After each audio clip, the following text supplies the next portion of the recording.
AP EAMCET 25 స్టూడెంట్స్‌కి good news అండి. Result మరికొద్ది సేపట్లో రిలీజ్ చేయబోతున్నారు. సో, చెక్ చేసుకున్న వాళ్ళు రిజల్ట్ తర్వాత చెక్ చేసుకున్న వాళ్ళకి ఎంత ర్యాంక్ వచ్చింది, ఎంపీసీయా, బైపీసీ అనేది కామెంట్ చేయండి. నెక్స్ట్ ఎంత ర్యాంక్‌కి ఎక్కడ సీట్ వచ్చే అవకాశం ఉంది, ఏ కోర్సెస్‌లో వస్తాయని వీడియోస్ వస్తూ ఉంటాయి. సో, ఫస్ట్ టైం చూసిన సబ్స్క్రైబ్ చేసుకోండి. వీడియోని లైక్ చేసి తప్పకుండా మీ ఫ్రెండ్స్‌కి షేర్ చేయండి.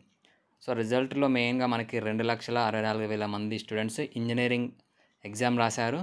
అలాగే 75,000 స్టూడెంట్స్ బైపీసీ వాళ్ళు ఎగ్జామ్ రాశారు.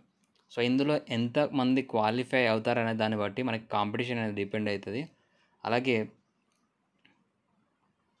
గుడ్ న్యూస్ ఏంటి అంటే సప్లిమెంటరీ స్టూడెంట్స్ కూడా ఉన్నారు. సో, సప్లిమెంటరీ స్టూడెంట్స్కి సంబంధించి కూడా మనకి రిజల్ట్ అనేది రాబోతుంది.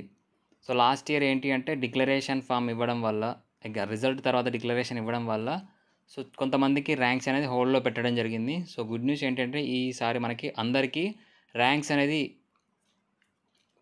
ఇచ్చే పాసిబిలిటీస్ అయితే ఉంది. సో, కాబట్టి ఏమైనా అప్డేట్ వస్తే వెంటనే ఇన్ఫార్మ్ చేస్తాను. అప్పటికి ఛానల్ ఫాలో కండి. Thank you.